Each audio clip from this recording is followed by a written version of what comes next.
Hi guys, today we're going to be going over War of the Spark, and Bubbles is going to be keeping us company a little bit. I had to bribe her because she wouldn't really stay, so I get these little treats for her. For those that don't want to stick all the way to the end or just scroll there, we're going to be going over also all the Japanese Planeswalkers, alternate art, including the foils. Bubbles, can you stay with me, please? Here, sweetie. We get another one. So, so today, as we start, I'm going to go over our top 5 most expensive cards, which are actually a top 7 today.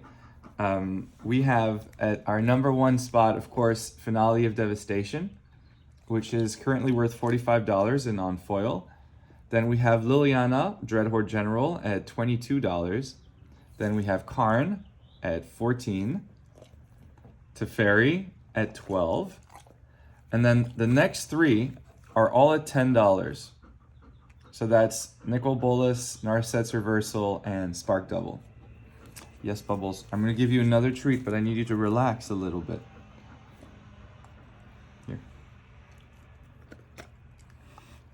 As they did, I think this may be the last set where they had the player's guide. I'm really sad that they discontinued it. I enjoyed it very much. They would give us a lot of lore on the story, a little bit of background on the characters, on what's going on, and then obviously would give us the full card list for the set.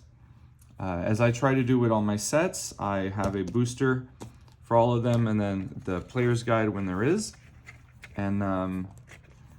And now let's continue this, let's start it again.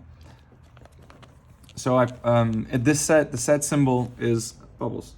Here, one more. But you gotta stop. The set symbol is, all right, Bubbles left us. The set symbol is the Nicol Bolas arches followed by the Planeswalker symbol. And this set had 37 Planeswalkers, the 36 that you can find in the booster, plus the buy box. I may have scrolled a little fast. Karn in foil is one of the most expensive cards. It's currently at $25 and is beautiful. I've had a few questions that people ask me regarding foils and pre-release foils or stamped foils, if I view them as differently. Bubbles, stop causing a ruckus, please.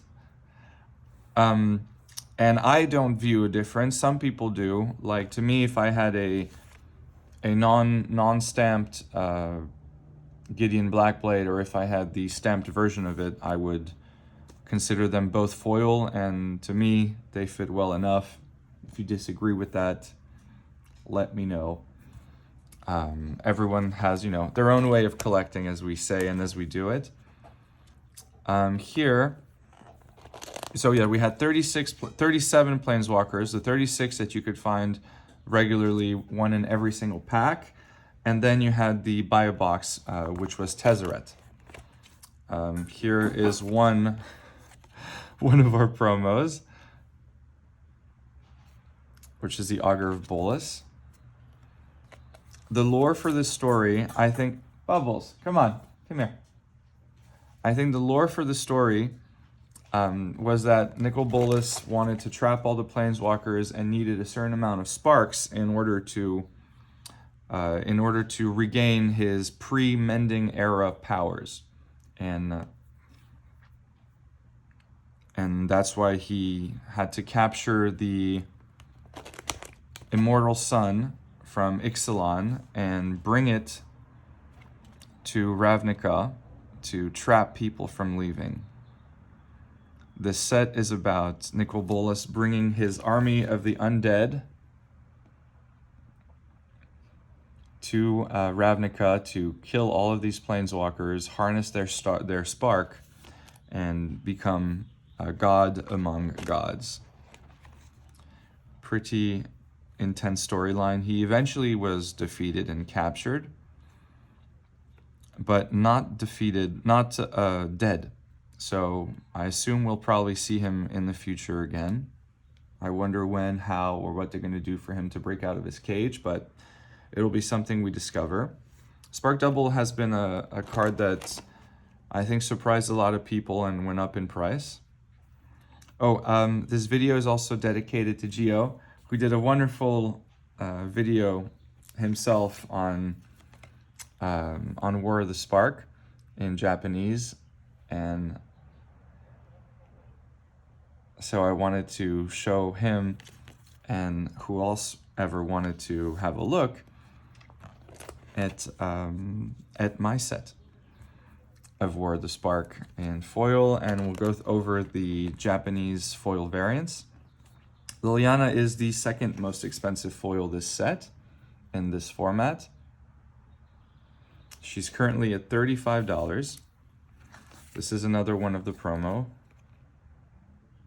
This is the open house promo, Liliana's Triumph.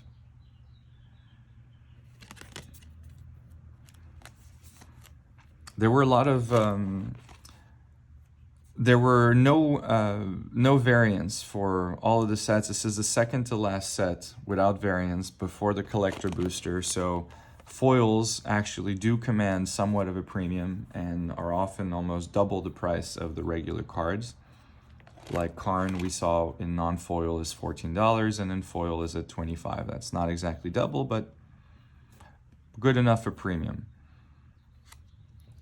This set was opened in mass, so a lot of these cards are still widely available. However, the set was so popular that a lot of people kept opening it and requesting it, so the sealed box price also went up in value, which is quite interesting.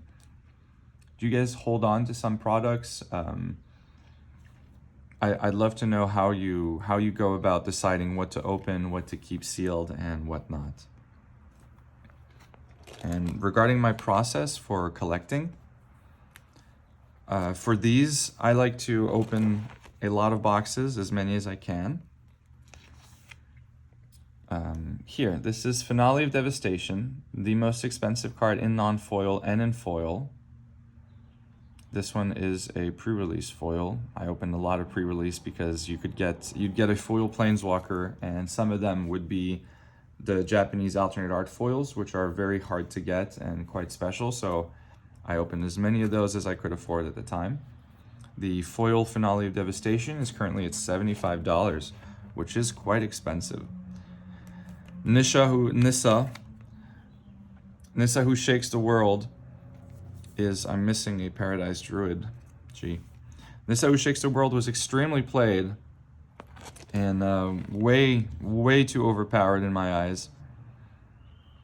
It still sees, wherever it can see play, it sees play, because it just doubles your green mana.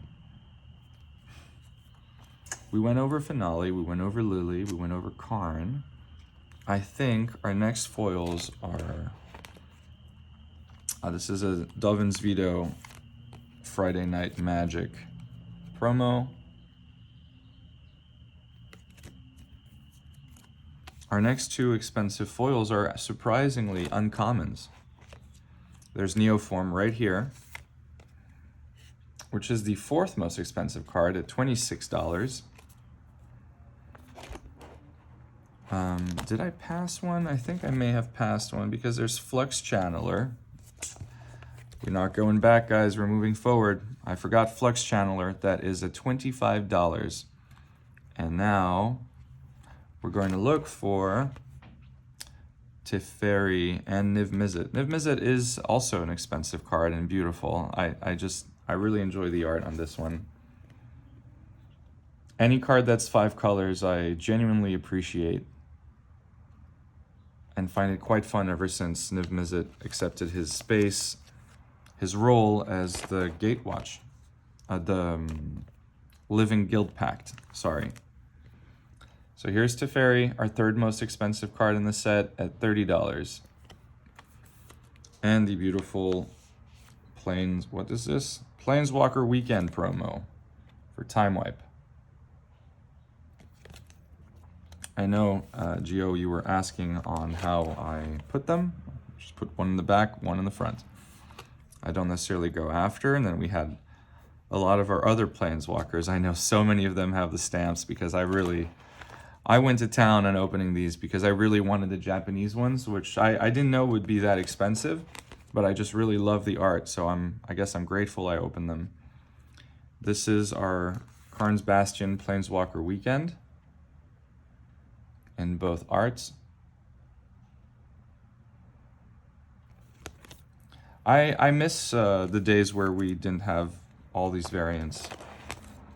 I like simple foil, non-foil, and here is our beautiful buy box, Tezzeret, Master of the Bridge. There were also some extra supplemental cards from the set, which were the Planeswalker decks. And those I actually put elsewhere, not in this binder. All right, moment a lot of people were looking for and probably waiting for are the Japanese Planeswalkers, which command a very high premium, are beautiful to see. So this is the non-foil ones. Let me put this here, with Liliana being the most expensive. They're all stunning. It stops here with Vraska, and now we go into the foil ones. These are the ones that are very expensive. With Narset being very special. Fumidori. The art is just phenomenal on all of them to me. I find them really, really special. Not even just the most expensive ones. It's just there's something with that magic to me, that Japanese art, manga magic. Here is our foil Liliana. Let me take her out of one of her sleeves to make sure you can see very clearly. I was very lucky to actually get it for $400 from a seller early on. I'm quite grateful for it because now it's in the thousands. I'm not sure exactly. I think maybe $3,000, something like that. And it's very hard to find. Almost all of the Planeswalker stamps that you see are cards that I pulled myself, like the Nicol Bolas, which is really, really sweet. It just looks so solemn and wonderful. All right, and that's the end for Teferi, and that's the end for our Planeswalkers, Japanese alternate art Planeswalker foils. Here on this page are something I'll probably go over with you on another day, and that's all the San Diego Comic-Cons. These are the 2013, so it's the very first time they did it, and it goes all the way. Oh, well, I'll make a separate video for this another time. This was a little snippet. I appreciate all of you staying with me. I hope you enjoy this kind of format of videos. Thanks to Bubbles for being with us for a little part this morning, and I wish you all a wonderful day.